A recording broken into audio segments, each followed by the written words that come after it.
Hello and good morning, my dear students. Summary of the last class. What we started with Planck's quantum theory. In that we seen Planck's quantum postulates, and then we calculated or we try to find Planck's constant, and then we studied light as a collection of photons. Okay. Now today we are going to see what you are observing at the screen, that is de Broglie's hypothesis. Today we are going to see de Broglie's hypothesis. See, what is de Broglie's hypothesis? Before going to understand what is exactly the de Broglie's hypothesis, we are going to see what was the beliefs earlier and what the de Broglie concluded or postulated. See, what I want to say is, in this topic, we are going to relate what Planck's quantum theory and also the wave nature of light. Okay, तो हमने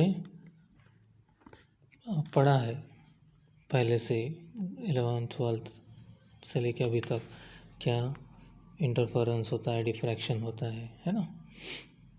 तो ये सब wave nature से हमने explain करते हुए पढ़ा है ना।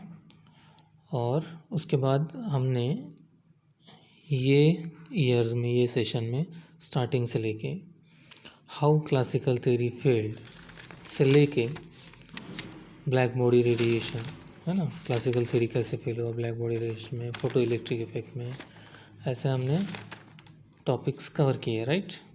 सो वो कौन सा इंटरफेरेंस डिफ्रैक्शन का कॉन्सेप्ट वेव थ्योरी से एक्सप्लेन होता है लाइट का, और ये black body radiation, photo electric effect क्या पार्टिकल नेचर से रिलेट होता है। इन दोनों को कंबाइन करने की या इन दोनों को रिलेट करने की कोशिश जिसने की है वो डी ब्रोगली है, और कैसे की है वो हम देखना चाहेंगे, right. So as I had written, it was believed until, जब 1901 तक क्या पता था बेटा, एनर्जी ट्रांसफॉर्म, हाउ एनर्जी एक जगह से दूसरे जगह पे ट्रांसफ़र कैसे होती है, in the form of continuous electromagnetic wave. Okay, but और हाउएवर दैट, वो जो कॉन्सेप्ट है कि कंटिन्यूस फॉर्म में एनर्जी ट्रैवल करती है, एक्सप्लेन नहीं कर पा रहा है। क्या नहीं कर पा रहा है? Discrete nature of black body radiation, है ना। रेडिएशंस में डिस्क्रीट नेचर यहाँ पे शो हो रहा है। डिस्क्रीट यानी कंटिन्यूस नहीं, सेपरेटेड। तो उसको एक्सप्लेन करने के लिए हमने इससे पहले पढ़ा है ना ऑलरेडी, इससे प्रीवियस क्लास जो था, वीडियो था, वो क्या था, Planck's quantum theory, that in 1901 Max Planck proposed a new theory known as Planck's quantum theory. According to this theory, what is going to happen, or what will happen? According to this theory, radiation does not take place continuously but in the form of discrete packets, और उस packets को हम क्या बोलते हैं, quanta, है ना। And as you know, this theory और this quantum theory can explain, ये क्वांटम थ्योरी एक्सप्लेन कर पाया क्या, ब्लैक बॉडी रेडिएशन पहला, फिर फोटो इलेक्ट्रिक इफेक्ट दूसरा, फिर लाइन स्पेक्ट्रम ऑफ क्या, हाइड्रोजन एटम, है ना। एक मिनट, हाँ, क्या बेटा, line spectrum of hydrogen atom, और कॉम्पटन इफेक्ट, इतने सारे एक्सप्लेन हो गए किससे? डिस्क्रीट नेचर ऑफ लाइट, या लाइट एक पार्टिकल है समझ के, है ना, क्वांटा में पार्टिकल। देन हाउएवर, तो लेकिन क्या फिनोमेना लाइक कुछ फिनोमेना जैसे कि डिफ्रैक्शन हुआ, इंटरफेरेंस हुआ और पोलराइजेशन हुआ, can only be explained on the basis of wave theory. वो सिर्फ और सिर्फ वेव थ्योरी से ही एक्सप्लेन कर पाएंगे, है ना। तो यहाँ से हमें क्या समझ में आता है? सो और therefore we assume that radiant energy has dual nature।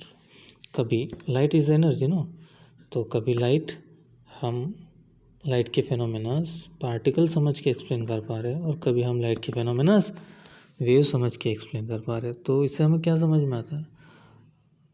We understand that light behaves as a dual nature, और लाइट को क्या है? ड्यूअल नेचर है, राइट। तो इस चीज़, लेकिन कोई कन्फर्मेटरी थी नहीं, तो इसको रिलेट करने की कोशिश, या साइंटिफिकली ये दोनों एक से दूसरे से रिलेटेड है, ये किसने फर्स्ट टाइम डी ब्रोगली ने एक्सप्लेन किया। सो इन 1924 Louis de Broglie suggested that if radiant energy has both wave and particle nature, then क्या? तो उनका hypothesis क्या?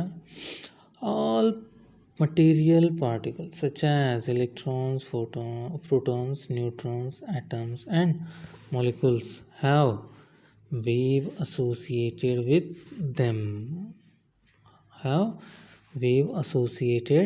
with them, एक मिनट, इनके साथ क्या एसोसिएटेड है बेटा?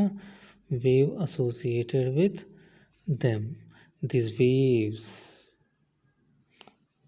Of material particle are known as matter waves और डी ब्रोगलीज वेव, है ना।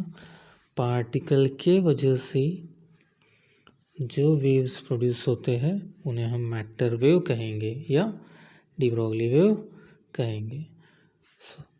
De Broglie propose that below equation, है ना, जो इक्वेशन को क्या कहते हैं? डी ब्रोगली इक्वेशन भी कहते हैं।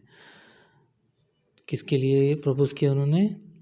मैटर वेव्स के लिए इक्वेशन प्रपोज किया, है ना। किसका? वेवलेंथ का। That wavelength lambda is given by h by mv. So see here, what is h, what is m, what is v, what is lambda? see सारी चीज़ें हम देखेंगे।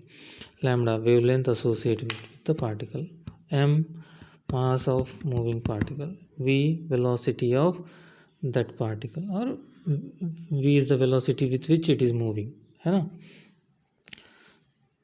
h is Planck constant, p is momentum of particle, right बेटा? Yes. और lambda is equals to h by p, और lambda is equals to h by mv। Lambda equal to h by p और lambda is equals to h by mv। This both equations are called de Broglie equation, and we are going to see the derivation for de Broglie's equation. Okay, proof of de Broglie equation. एक minute यार, 1 minute. क्या देखने जा रहे हैं हम? Proof of D Broglie's equation, ठीक है। तो उसके लिए मैं क्या कंसिडर करता हूँ? Consider the case of photon. If we consider it to be a wave of frequency nu, its energy is given by, कोई वेव की एनर्जी गिवन बाय क्या? E is equals to h nu, where h is the Planck constant. Nu is the frequency of wave. Wave है तो frequency है, right?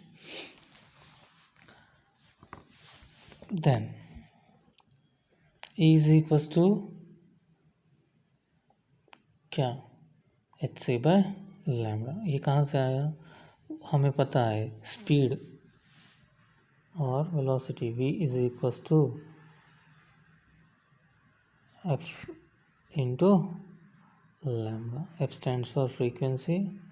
अरे यार क्या बेटा, f स्टैंड्स फॉर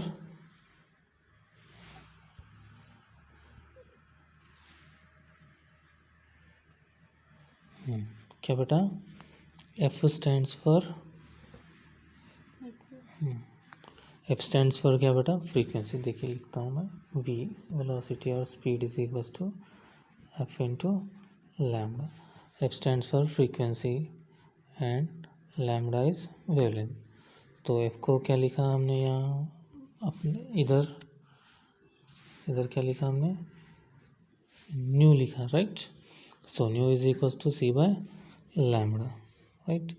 तो ये वैल्यू यहाँ हमने पुट किया है, तो क्या मिला, एच सी बाय लैम्डा. तो देखिए सी क्या है, स्पीड ऑफ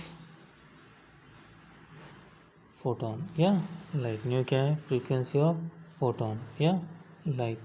लैम्डा का है, wavelength of photon. Clear? Yes.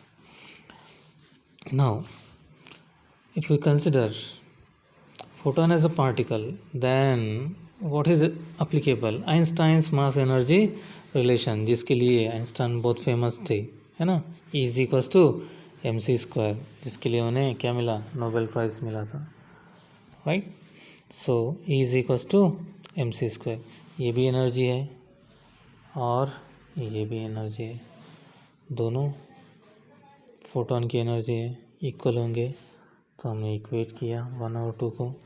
तो क्या बेटा, सी सी गेट कैंसिल, क्या बचा, एम सी बचा, ठीक है. क्या बचा देखते हैं हम, क्या बचा देखते हैं हम. क्या बचा, m c is equal to h upon lambda. तो क्या चाहिए हमें, वेवलेंथ के लिए इक्वेशन बनाया था किसने, डी ब्रॉगली ने ना. तो वेवलेंथ चाहिए, तो ये डिनोमिनेटर में है राइट साइड में, तो लेफ्ट में जाएगा तो न्यूमरेटर में जाएगा. ये कहाँ है, न्यूमरेटर में है, इधर जाएगा तो डिनोमिनेटर में जाएगा, राइट. तो ये इक्वेशन मिलेगा. और हमें पता है p क्या है, मोमेंटम है. मोमेंटम यानी मास इनटू वेलोसिटी. m मास है, c वेलोसिटी है, राइट और नॉट, यस. एंड हमने यहाँ पे लिख दिया एम सी क्या है, पी है. So this is nothing but what, de Broglie's equation for explaining dual nature of light, और de Broglie's equation for wavelength of matter wave. Clear? Thank you very much. This is the end of today's class. We are going to start tomorrow class with new topic, that is